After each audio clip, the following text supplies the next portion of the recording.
Radhe Radhe all student. आज बेटा फिर से हम आपके समझ फिजिक्स फर्स्ट के एक नए टॉपिक के साथ आए हैं, क्योंकि इससे पहले आपने जो बायो से वर्ट का नियम पढ़ा था और बायो से वर्ट में नियम में आपको हमने बताया था इसके अनुप्रयोग होते हैं, जिसमें से पहला अनुप्रयोग आप पढ़ चुके हैं जो कुंडली के केंद्र पर आपने चुंबकीय क्षेत्र निकाला था। लेकिन आज का बेटा आपका जो टॉपिक है वो है कुंडली के अक्ष पर चुंबकीय क्षेत्र। आधा डेरिवेशन जो है लगभग सेम है, चाहे वो बायो से वर्ट का नियम हो, चाहे कुंडली के केंद्र पर चुंबकीय क्षेत्र हो या कुंडली के अक्ष पर चुंबकीय क्षेत्र हो।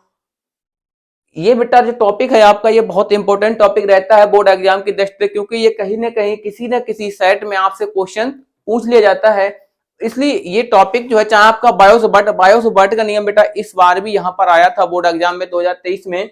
और बेटा इसलिए इस टॉपिक को आप बहुत ध्यान से पढ़ना, क्योंकि चाहे कुंडली के केंद्र पर चुंबकीय क्षेत्र हो या कुंडली की अक्ष पर चुंबकीय क्षेत्र हो या बायो से वर्ट का नियम, इन तीनों में से बेटा कोई ना कोई किसी न किसी सेट में आते ही रहते हैं। ये कंपलसरी नहीं कि आपके यहाँ नहीं आया तो ये किसी न किसी नए सेट दूसरे सेट में आता है। इसलिए बेटा इस टॉपिक को आप बहुत ध्यान पूर्वक पढ़ना, क्योंकि यहाँ पर आपने थोड़ा भी मिस कर दिया तो आपको ये समझ में नहीं आएगा। ठीक है, अब बेटा देखिए सेम वही कंडीशन है, बस इसमें से थोड़ी सी चेंजेस हो जाती है, क्योंकि अब आपको अक्ष पर निकालना है। सबसे पहले आप क्या करते हैं, कुंडली बना लेते हैं। ठीक, सबसे पहले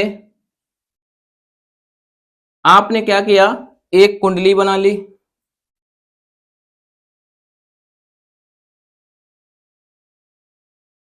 ठीक, सबसे पहले जब आपने कुंडली बना ली और आपको मालूम है अभी इस कुंडली में कोई भी चुंबकीय क्षेत्र उत्पन्न नहीं होगा, क्योंकि अभी तक आपने कुंडली में कोई भी धारा प्रवाहित नहीं की। जैसे ही आप कुंडली में धारा का प्रवाह करते हैं वैसे ही क्या होता है, इसके चारों ओर एक चुंबकीय क्षेत्र उत्पन्न हो जाता है। ठीक है, सेम वही कंडीशन अब आपने क्या किया, इसमें धारा प्रवाहित कर दी बेटा। अब क्या हुआ, जैसे ही इस कुंडली में धारा का प्रवाह होता है वैसे ही इसमें क्या होता है, चुंबकीय क्षेत्र उत्पन्न हो जाता है। और ये भी हम आपको बता चुके हैं कि कुंडली के अंदर जो भाग होता है वहां पर लगभग हर जगह पर चुंबकीय क्षेत्र समान होता है, क्योंकि कंडीशंस होते हैं। आपसे हाई लेवल में आप नीट एग्जाम देने जाते हैं तो वहां पर बेटा ये क्वेश्चंस आपसे पुटअप कर लिए जाते हैं। ठीक है, अब आपको बेटा क्या करना है, कुंडली का ये आपने मध्य बिंदु मान लिया और इसको बेटा क्या मान लिया आपने, ओ। ठीक, अब आपको मालूम है कि जब इसमें चुंबकीय क्षेत्र उत्पन्न हुआ है इसके चारों ओर, तो कोई एक बिंदु ले लेंगे आप, और आपने क्या किया, मध्य बिंदु ओ से एक्स दूरी पर एक बिंदु क्या ले लिया, पी। क्या ले लिया बेटा, बिंदु पी। और इस बिंदु पी पर आपको क्या करना है, चुंबकीय क्षेत्र ज्ञात करना है। अब इतना तो आपको मालूम है, लेकिन अब प्रॉब्लम क्या है कि आपको अक्ष लेना है, और जब अक्ष लेना है तो आपको एक त्रिज्या लेनी होगी। क्या लेना है बेटा, आपको एक त्रिज्या। और ये आपने एक त्रिज्या ले ली, और ये त्रिज्या क्या है आपकी, कैपिटल आर है। ठीक, और आपको हम ये भी बता चुके हैं कि आप यदि वृत्त की परिधि पर कोई भी त्रिज्या लेते हैं तो वो त्रिज्या परिधि के साथ 90 अंश का कोण बनाती है। कितना कोण बनाती है बेटा, 90 अंश का कोण बनाती है। यानी पर यहां पर जो कोण होगा थीटा, वो थीटा का मान क्या होगा, 90 अंश। अब वही फिर से वही कंडीशन कि आपने क्या किया, एक अल्पांश ले लिया। एक बेटा क्या ले लिया आपने, अल्पांश। एक आपने ये अल्पखंड ले लिया।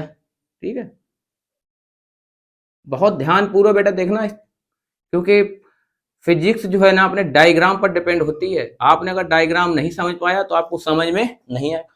एक आपने अल्पखंड ऊपर ले लिया और एक कहां लेंगे हम, यहां पर ले लेंगे।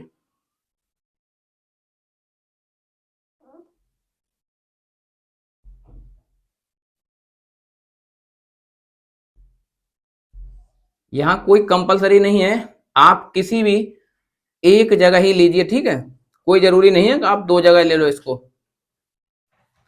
अब इसको क्या करते हैं, इस पर एक स्पर्श रेखा खींचते हैं, और इस स्पर्श रेखा को बेटा क्या करते हैं आप, बिंदु P से मिला देते हैं। किससे मिला देंगे, बिंदु P से। ठीक, यहां से जो स्पर्श रेखा लेंगे इसको भी क्या करेंगे आप, बिंदु P से मिला देंगे। दोनों को आपने क्या किया, बिंदु P से मिला दिया। अब यहां तक आपको ये तो मालूम है कि आपको बिंदु P पर चुंबकीय क्षेत्र ज्ञात करना है, लेकिन अभी तक ये क्लियर नहीं हुआ है कि चुंबकीय क्षेत्र की दिशा किधर होगी। ठीक, क्योंकि मेन जो यहाँ पर टॉप इंपोर्टेंट बात है इसकी, वो है क्या है कि दिशा के। क्योंकि कई लोग क्या करते हैं कि डायरेक्ट इसको इधर खींच देते हैं और इसको इधर खींच देते हैं और वहीं पर आपको क्या दिखा देते हैं, डायरेक्शन। लेकिन ऐसा नहीं होता है। इसमें बेटा क्या होता है कि वही फ्लेमिंग का दाएं हाथ का हथेली का नियम लगता है। अब इसमें आपको देखो इसकी दिशा कैसे निकाल लें। दिशा निकालने के लिए जैसे ये आपने एक कुंडली ले ली, ठीक, ये आपकी कुंडली है, ये ऐसे रखी हुई है, लेकिन आपको इसमें ये ऐसी दिख रही है, ये रखी कैसी, ऐसी। अब इसमें क्या होता है कि जो आपका अंगूठा है, अंगूठे को आप क्या करते हैं कि इसको धारा के दिशा में करते हैं, अंगूठा को किधर करते हैं, धारा। अब आपको बेटा दिख रहा होगा धारा कैसी चल रही है, एंटी क्लॉकवाइज, क्लॉकवाइज नहीं चल रही थी। अब आपको मालूम है धारा किधर चल रही, ऐसी। धारा कैसे चली बेटा, ऐसी चल रही। अब आपने अंगूठे को क्या किया, धारा की दिशा में कर दिया और अंगुलियां उस बिंदु की ओर कर देते हैं जिधर चुंबकीय क्षेत्र ज्ञात करना हो। अब चुंबकीय क्षेत्र P आपको मालूम है, P की तरफ आपने उंगलियां कर दी और हथेली आपको क्या बताती है, चुंबकीय क्षेत्र की दिशा, यानी कि जो दिशा है वो किधर लगेगी, ऊपर की ओर। ठीक, यानी कि यहां पर ये दिशा किधर लगेगी, इधर। और सेम यही प्रोसेस बेटा यहां पर भी होती है, यहां पर भी क्या होगा, दिशा किधर लगेगी, इधर को लगेगी। ठीक, दोनों ही कंडीशन में ये होता है। अब इसको क्या किया आपने, थोड़ा आगे को बढ़ा दिया। ठीक, अब देखिए, अब इस पर आपने क्या किया, एक लंब ले लिया। इस पर क्या ले लिया बाबू, एक लंब ले लिया। अब इसको हम कोण मान लेते हैं क्या, फाई। इसको क्या मान लिया आपने, फाई कोण। तो ये वाला कोण भी क्या हो जाता है, फाई। ठीक, जब ये फाई हो गया तो ये भी कोण क्या हो जाएगा, फाई हो जाएगा। जब ये फाई हुआ तो ये भी क्या हो जाएगा, फाई। और ये कैसे हो जाएगा, क्योंकि आपको मालूम है ये और ये 90 अंश है। जब ये फाई हो गया, ये 90 माइनस फाई, तो ये क्या हो जाएगा, फिर से फाई। अब यहां पर आप घटक लगा देंगे और घटक तो आपने बेटा पढ़े ही होंगे, ये x और ये y। जिधर बेटा कोण होता है उधर घटक आपका cos थीटा होता है, और जिधर घटक नहीं होता, सॉरी, जिधर कोण नहीं होता है उधर घटक क्या होता है आपका, साइन थीटा। अब इधर बेटा आपका घटक है, सॉरी, इधर आपका कोण फाई है। जब इधर कोण फाई है तो इधर आपका घटक क्या हो जाएगा, dv cos फाई। यहां पर भी आपका कोण है, इधर का जो घटक हो जाएगा ये क्या हो जाएगा, dv cos फाई। इधर बेटा आपका कोण नहीं है, इधर भी कोण नहीं है, इधर भी कोण नहीं है, क्योंकि ये बेटा 90 अंश इतना हो गया, इधर भी ये नीचे इतना हो गया। ठीक, जिधर कोण होता है उधर घटक आप cos फाई लेते हैं और जिधर घटक नहीं होता उधर क्या लेते हैं आप, sin फाई। अब बेटा देखो यहां पर घटक नहीं है, इधर कोण नहीं है। जब इधर कोण नहीं है तो इधर आपका घटक क्या हो जाएगा, ये हो जाएगा आपका db sin फाई, और इधर भी क्या हो जाएगा आपका db sin phi.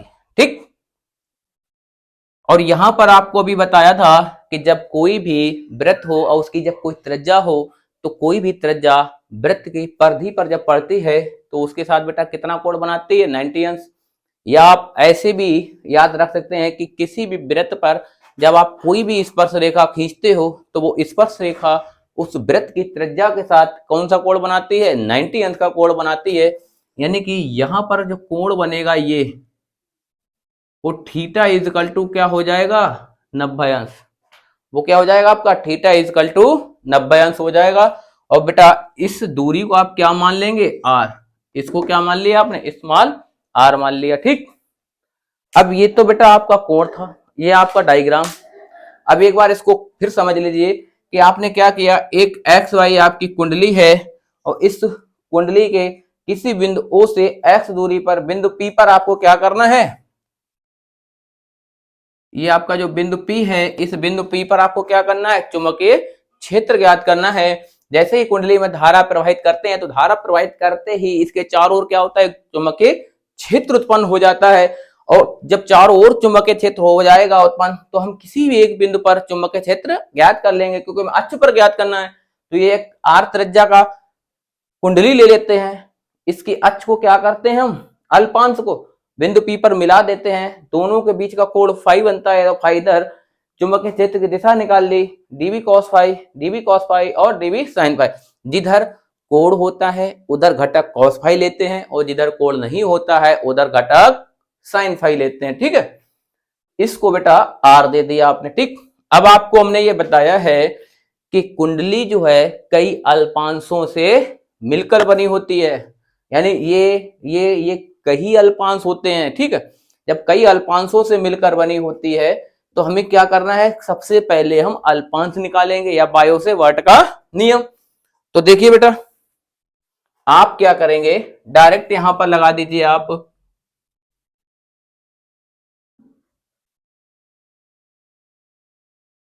Bio Savart के नियम से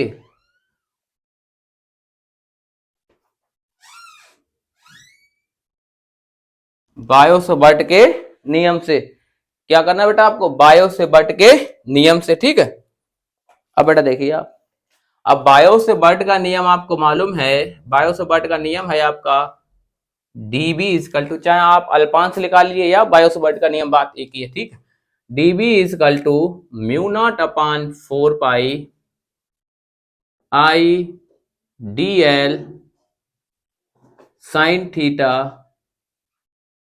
अपॉन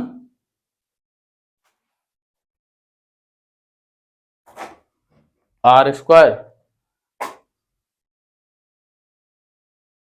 ठीक, अब आपको बेटा यहां पर दिख रहा होगा कि आपका थीटा इजकल टू क्या है, 90, और जब थीटा इजकल टू आपका थीटा इजकल टू क्या है, 90। अब यहां पर आप थीटा इजकल टू क्या रख देंगे, 90। जब थीटा 90 रख देंगे तो इसका मान क्या हो जाएगा बाबू, अब देखिए आई डी एल साइन 90। ठीक, देखो अपॉन आर स्क्वायर। ठीक, थीटा का मान क्या रख दिया आपने, 90, और जब थीटा का मान आप 90 रख देंगे तो यहां पर साइन 90 का मान क्या हो जाएगा, 1, और जब 90 का मान 1 हो जाएगा तो क्या बचेगा आपका, ये mu naught upon 4 pi I D L upon R square. ठीक, ये बचेगा आपका dB इजिकल टू। ठीक है, यहां तक आपको सेम लग रहा होगा, चाहे आपका बायो सेवर्ट का नियम हो या आपका क्या हो, कुंडली के केंद्र पर चुंबकीय क्षेत्र या कुंडली के अक्ष पर चुंबकीय क्षेत्र, यहां तक तो आपको सेम लग रहा होगा, कोई भी डिफरेंस इसमें नहीं है। ठीक, और ये डेरिवेशन बेटा समझ में भी आपको तब आएंगे जब आप इन डेरिवेशन से पहले बायो सेवर्ट का नियम पढ़ लेंगे। क्यों, क्योंकि दोनों डेरिवेशन बायो सेवर्ट के नियम के क्या है, अनुप्रयोग हैं। और जब तक आप बायो सेवर्ट का नियम नहीं पढ़ेंगे तब तक आपको ये डेरिवेशन समझ में नहीं आएगा, क्योंकि आपको लग रहा होगा कहाँ ये बार बार बायो सेवर्ट का नियम आ जाता है बीच में, और ये बायो सेवर्ट के अनुप्रयोग हैं। तो सबसे पहले आपको क्या लगाना होगा, बायो सेवर्ट का नियम, और पढ़ना भी बेटा होगा। क्यों, क्योंकि ये दोनों के दोनों डेरिवेशन बहुत बहुत इंपॉर्टेंट हैं। और तीसरा आपका बायो सेवर्ट का नियम जो इस बार आया भी है बोर्ड एग्जाम में, और ये भी बेटा कहीं ना कहीं हर सेट में आए हैं, देख लेना आप आराम से उठाकर, और बहुत इजी हैं। अब आपको क्या करना है इसमें, अब आपको अभी आपने अल्पांश में निकाला है, अब आप बेटा क्या करेंगे, अल्पांश में निकाला है तो इसकी लंबाई क्या हो जाती है, डीएल ले लिया आपने, ये लंबाई क्या हो गई, डीएल। ठीक, अब आपको क्या करना है, आप संपूर्ण कुंडली पर निकालना है।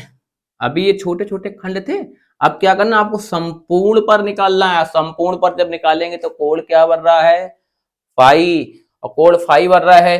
तो आपको ये मालूम है, ये ऊपर को है, ये नीचे है। जैसे आपने दर्पण में आपने चिन्ह परिपाटी पढ़ी होगी, ऊपर की ओर दूरियां धनात्मक, नीचे की ओर ऋणात्मक लेते हैं। तो ये पॉजिटिव डायरेक्शन में, ये नेगेटिव डायरेक्शन में, दोनों एक दूसरे के विपरीत हैं। जब दोनों एक दूसरे के विपरीत हैं तो ये एक दूसरे को क्या कर देंगे, निरस्त कर देंगे, यानी कि खत्म कर देंगे। बचेगा कौन हमारा, db sin फाई, क्योंकि ये एक ही डायरेक्शन में, जब दोनों एक ही डायरेक्शन में तो ये ले लिए जाएंगे, लेकिन ये cos फाई आपका क्या होगा, ये हटा दिया जाएगा। क्यों, क्योंकि दोनों विपरीत दिशा में, विपरीत दिशा में होने के कारण ये निरस्त हो जाएंगे। ठीक, तो अब आप क्या करेंगे, कुंडली के संपूर्ण भाग पर आपको क्या करना है, चुंबकीय क्षेत्र निकालना है।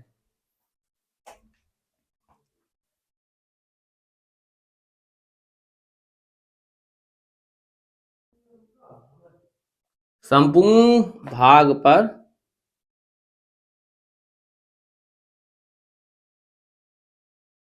चुंबकीय क्षेत्र। ठीक, अब जब संपूर्ण भाग पर निकालना है तो भाई इंटीग्रेशन वाली क्या हो जाएगा आपका, b equal to integration db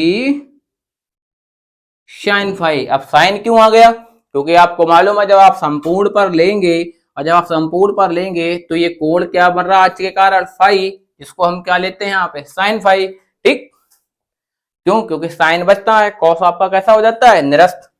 अब बेटा डीबी का मान तो आपका ये दिया हुआ है, ठीक है, डीबी का मान रख दीजिए आप समीकरण 1 से, ये डीबी का मान ये है, इसको रख दीजिए आप integration mu naught upon 4 pi I D L upon R square, और इंटू में क्या है आपका साइन फाई। अब रुक जाइए, देखो साइन फाई का भी मान निकाल दें, ठीक है, डायरेक्ट कर दो इसको, जाना लॉन्ग क्यों खींचेंगे आप प्रोसेस। देखिए बेटा, साइन थीटा बराबर होता है आपका लंब बटे कर्ण। साइन थीटा बराबर क्या होता है आपका, लंब बटे कर्ण। अब साइन फाई है तो आप यहाँ फाई ले लो, क्योंकि कई बच्चे कंफ्यूज हो जाते हैं। अब साइन थीटा या फाई बराबर क्या होता है, लंब बटे कर्ण। अब आपको मालूम है यहाँ पर ये बेटा 90, ये इस पर लंब है तो ये लंब हो गया, और लंब है तो सामने वाले भुजा क्या होती है, कर्ण होती है, यानी लंब ये हो गया, कर्ण कौन सा हो गया, ये हो गया। तो लंब हमारा क्या हो जाएगा, आर, और कर्ण बाबू क्या हो जाएगा आपका, स्मॉल आर। तो साइन फाई का मान क्या हो जाएगा, capital R upon small R. ठीक, तो ये मान क्या हो जाएगा, capital R upon small R. ये दोनों आर और आर ये क्या हो जाएंगे आपके, आर क्यू हो जाएंगे। ये बेटा क्या हो जाएंगे आपके, आर क्यू। ठीक, ये आर क्यू हो जाएंगे, और ये आर, ये सब बेटा कैसे हैं, कांस्टेंट पद हैं, ये कांस्टेंट पद हैं। तो कांस्टेंट पद का कोई भी इंटीग्रेशन नहीं होता है, तो उनको आप क्या करेंगे, बाहर ले लेंगे, यानी कि आप इन सबको बाहर ले लीजिए। Mu naught upon 4 pi I capital R upon small R cube. अंदर बेटा क्या रहेगा आपका, डीएल, अंदर क्या रहेगा आपका, डी एल रहेगा। ठीक, और डीएल बराबर फिर से वही कंडीशन कि डीएल आपका क्या है, संपूर्ण परिधि की लंबाई, लेकिन यहां पर त्रिज्या क्या है, कैपिटल आर। तो जब आप डीएल का इंटीग्रेशन करेंगे, यानी कि अल्प लंबाई है परिधि की, जब संपूर्ण लंबाई निकालेंगे तो क्या हो जाएगी, 2 पाई आर, क्योंकि त्रिज्या यहाँ पे क्या है आपकी, आर है। ठीक, त्रिज्या क्या है बेटा, आर है। अब बेटा डीएल की जगह आपको क्या रखना है, 2 पाई आर रखना है। देखिए बेटा यहाँ पे ये आपका हो जाएगा mu naught upon 4 pi I R upon R cube और इंटू 2 पाई आर, इंटू में क्या हो जाएगा आपका 2 पाई आर हो जाएगा। ठीक, अभी देखो यहां से कुछ कट हो रहा, पाई से पाई चला जाएगा, 2 से 4 चला जाएगा, 2 आर। तो आपका बेटा यहाँ पे बचेगा क्या, देखिए mu naught upon 2 R cube, ये आई आर स्क्वायर हो जाएगा, बी बराबर हो जाएगा म्यू नॉट अपान, ये क्या हो जाएगा आपका 2 बचेगा, mu naught upon I R square. पहले mu naught I R square कर दीजिए आप यहां पर, और नीचे आपका क्या बचेगा 2 आर क्यू। क्या बचेगा बेटा 2 आर क्यू, क्योंकि यहां पर आपका आई है, अब आर आर क्या हो जाएगा आर स्क्वायर, तो mu naught upon 2 I R square upon R cube. ठीक, अब यहाँ तक बेटा हो गया। अब आपको क्या करना है कि अब यहाँ पे लगेगा पाइथागोरस प्रमेय, क्योंकि पाइथागोरस प्रमेय का यहाँ पर काम है, और पाइथागोरस प्रमेय आपको मालूम होगी, और नहीं मालूम है तो फिर हमको तो बतानी है ये, ठीक। तो इसके लिए आपको क्या करना, पहले तो ये बिगाड़ दो हम, ठीक, फिर हम आपको बताएं। और बेटा कोशिश कीजिए कि आप इसको बहुत अच्छे से करिए, क्योंकि इससे पहले अभी जो बोर्ड एग्जाम हुए हैं, बच्चों ने बहुत अच्छी मेहनत की, और ऑफलाइन क्लासेस में भी हमको लगभग 5-5 घंटे उन बच्चों को पढ़ाना पड़ा, और कुछ ईश्वरीय से कान्हा जी की कृपा से पेपर भी अच्छा आया, लगभग 85% लगभग बच्चों का पढ़ा हुआ आ गया, क्योंकि कुछ न्यूमेरिकल्स होते हैं जो नहीं आते हैं, बाकी तो मेथड वही होता है, सब थ्योरेटिकल और जो डेरिवेशन है वो पढ़े हुए आ गए, लेकिन न्यूमेरिकल कुछ आपको मालूम है वो तो अपने अलग से पूछते हैं, ठीक है। इसलिए आप भी बेटा पढ़ते रहिए, आपका भी पेपर अच्छा हो जाए। अब यहाँ पे आपको पाइथागोरस प्रमेय निकालनी है, और पाइथागोरस प्रमेय होती है कर्ण का स्क्वायर बराबर आधार का स्क्वायर प्लस लंब का स्क्वायर, ठीक। कर्ण बाबू आपका क्या है, आर है, आर का स्क्वायर इज इक्वल टू आधार क्या है आपका, एक्स है, एक्स का स्क्वायर प्लस लंब क्या है, आर है, तो आर का स्क्वायर हो गया, ठीक। अब आर निकालना है तो स्क्वायर घात इधर 1/2 में जाएगी, तो आर बराबर हो जाएगा क्या, अंडर रूट में X square plus R square हो जाएगा, ठीक है। क्या हो जाएगा, X square plus R square, या आप चाहें तो इसको ऐसे भी लिख सकते हैं अगर आपको कंफ्यूजन हो, 1/2, क्योंकि जब इधर से घात जाती है तो इधर क्या रह जाती है, आधी रह जाती है, आधी, तो ये क्या हो जाएगी 1/2 हो जाएगी, ठीक है। इधर 1/2 हो जाती है, इधर से स्क्वायर जाएगा तो इधर क्या हो जाएगा 1/2 में हो जाएगा। अब देखिए बेटा, आर का मान है, ये है, रख दीजिए यहां पर, बी बराबर μ0/2। अब बेटा देखो ये आपका ऐसा ही रहेगा, आई आर स्क्वायर, ये आर है क्यू, और ये क्या है, आर का मान है, तो जब आप इसमें रखेंगे तो ये मान क्या हो जाएगा, देखो बेटा ये हो जाएगा आपका X square plus R square. अब यहाँ पे क्यू है, यहाँ पे 1/2 है, तो ये क्या हो जाएगी आपकी 3/2 हो जाएगी, ये पावर क्या हो जाएगी बेटा आपकी 3/2 हो जाएगी, ठीक। और यही पर आपका जो ये डेरिवेशन है इतना क्या हो गया कंप्लीट। और जब यदि आप यहाँ पर क्या करेंगे, कुंडली के अक्ष पर आप इसको अगर लगाएंगे, पहले तभी आपको फेरोक संख्या लेनी है, फेरोक संख्या यदि यहाँ पर होती है तो क्या हो जाती है, फिर एन जोड़ देना, आपको क्या जोड़ना बेटा, एन जोड़ना है। अगर आप इसको कुंडली के अक्ष की जगह आप केंद्र पर निकालेंगे तो एक्स का मान क्या हो जाएगा आपका 0 हो जाएगा, एक्स का मान क्या हो जाएगा 0 हो जाएगा। देखो कैसे, अभी तक तो यहाँ पे आप इसको शॉर्ट में कर दें, देखो ये भी आपका इतना पूछा जाएगा, ठीक है, ये यहां पर भी ये इतना सिद्ध होगा। अब यदि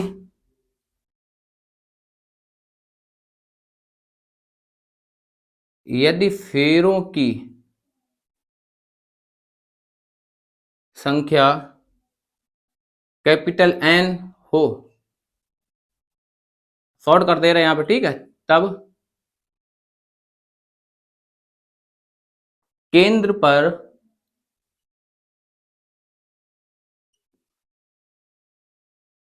चुंबकीय क्षेत्र, केंद्र पर चुंबकीय क्षेत्र निकालेंगे तो x इज इक्वल टू क्या हो जाएगा आपका 0 हो जाएगा, x का मान बेटा क्या हो जाएगा 0। अब बेटा रख दीजिए यहीं पे, d is equal to μ0/2 I R square, ठीक। x की जगह 0 रख देंगे तो अंदर क्या बचेगा आपका आर स्क्वायर, आर स्क्वायर की पावर क्या हो जाएगी 3/2। अब 2 से 2 क्या हो जाएगा कैंसिल, बचेगा क्या आपका आर क्यू, एन और रख देना फेरों संख्या, तो बी बराबर हो जाएगा μ0 एन आई आर स्क्वायर/2।